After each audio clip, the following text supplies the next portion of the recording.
Despite the fact that your parents have the full support for you, they have the full support for you, I would advise that you learn one or two things.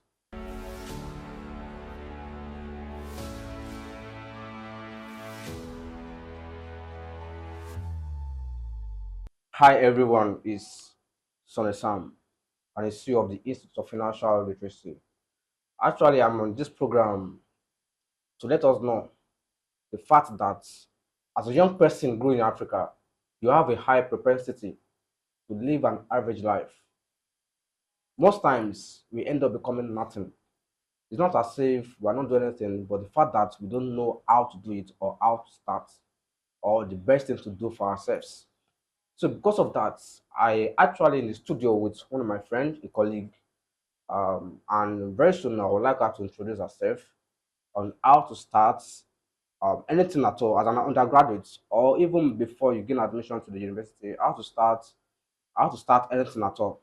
Because most times, as an individual, our mindset have been cloned to the fact that after our senior secondary school, the next thing is to gain admission to a university and to study the course of our choice. And we have that mindset that after the school, we'll use the certificate to pursue a career or to pursue a job. And we'll do that often and often. So because of this, most of us have been frustrated because after a year or 2 years we graduated from the school, from your university or any tertiary institution at all, we find it difficult to secure a job. And because of that, we are frustrated and we are not pleased with the condition we find ourselves. So I want to discuss with us, and I want you to just watch this video on how to start as an entrepreneur, even as an undergraduate. And when you are done with school, most times it's not what you study in school that you do. Like most time people study mathematics, for example, and at the end of the day, they do tech, they work in a bank or they do different thing entirely from what they study in the higher institution. So because of that, I am with Amaka. I would want her to introduce herself, her name, state of origin, and what she does, or the school she or where she schooled, like the university she studied. So Hello, everybody. My name is Philipson Divine Chiamaka, a native of Anambra State, currently an entrepreneur and a trainee fashion designer. So what school do you study? Federal University of Technology, Owerri. So what program do you study there? Crop Science Technology. You study crop science and technology. Yes. Okay. While you were on campus, what actually were you doing to support yourself financially? Well, nothing. I was a full-time student with lengthy time of lectures, so there was practically no time to do anything extra. The first 2-3 years of my university days were really stressful and time demanding. So it was just studies, back to class, go to class and back, go to class and back. Let me come again. The real question was, what actually were you doing, like, to support yourself financially, or do you solely depend on your parents? Yes, Or I had full-time support from my parents and my aunt. okay, that's a good one. Because most times there is this mistake, there is this kind of mindset that every one of us have, which is I'm going to school, I solely depend on my parents, which is not bad.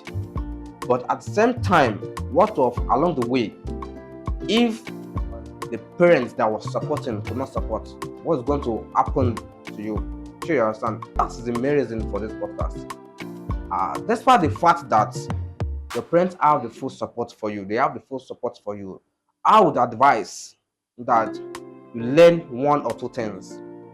You can go into tech, you can learn UI UX, you can learn fashion online, you can learn cinematography online, you can learn so many things, you can learn graphics just to support yourself.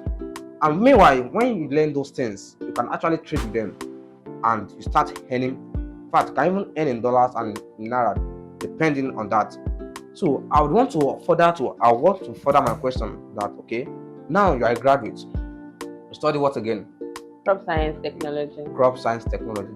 Currently, do you use the certificate to earn money? No, In future, do you have the tendency to use the certificate to earn money or a living? I cannot exactly say what tomorrow is going to look like or what the future holds, but irrespective of how it happens, if I'm able to earn money using the certificate, fine. And if I have to earn money using my skills too, it's totally fine. Okay, currently, what do you do? I'm currently training as a fashion designer and I am an entrepreneur. You have a brand. Yes, I do. So what's the brand name? What's the brand all about? Let us know. Okay. Because most times the audience need to learn so that probably they can also do that kind of stuff you do. Sure you get. So let my audience know. Okay, I'm currently into everything fashion, male and female wears, jewelries and all. And the name of my brand is Divine Culture. Okay, what do you do at Divine Culture? We fashion you. We sell wares, footwears, corporate wears, jewelries. We make customized jewelries, wristwatches, everything. Everything fashion you can think of is what we do at Divine Culture. How do you start? How do you start the brand? Well, it started October 1st, 2022. Okay, that's 3 years ago. Yes. Prior to that time, I always felt I just needed something to give me an extra income. And though I was a bit, how do I put this? I did not actually want to go into it because I could not exactly tell what the market would be like. But after I spoke to my mom and my sister, from that explanation, the first thing is to ask about what you want to go into, like to make research about yes, it. So you spoke to I mom. did my research, Okay. my full research. Okay. Spoke to my mom and my sister who gave me their full support and told me I would do well in it. So on the 1st of October 2022, I woke up and spoke to my graphic designer about creating a flyer and a logo for me. Logo. That's identity, yeah. Yes. And I worked towards registering my business and I kickstarted it from there. So you have a sales already? Yes, I do. Okay, you started. So what has been your challenges so far concerning the brand? Most times having customers who, they want things at an extremely cheaper rate and they want the authentic. They want the best. Yeah, they want the best, but they are not willing to pay for it. Okay, that was one of the challenges I had. And two, most times I get low sales, maybe because of the economy, I suppose. So those were practically the only two challenges I had. So how do you cope with those customers that want the authentic but low pay? I try to make them see reasons why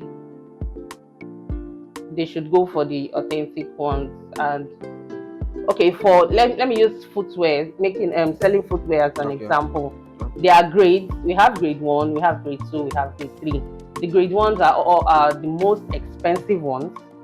Yeah, and then the grade 2 lesser expensive, and then the grade 3. So what I do is I give them pictorial examples of what they want to buy. I show them the grade 1, the grade 2, the grade 3, and I give them the price, and I'm like, okay, what is your budget? Most times when they look at it and they see that, oh, okay, I think the grade 1 is better, even though the grade 2 is cheaper, they both look alike to an extent. But for we that sell footwear, we know which is authentic. So you're trying to convince them. Yes, so I just practically try to convince them to go for the best, while at the same time working with their budget.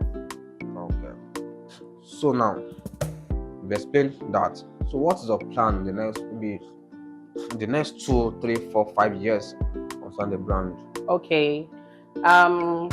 It is going to be affiliated with my fashion designing. Okay. Once I am done training, I am going to be merging the two together. So while I'm sewing, I'll also be selling wares in the same. Hopefully I'm working towards getting a big space that can actually contain what I want to do. So I'll be merging my fashion designing and selling of wares. Okay.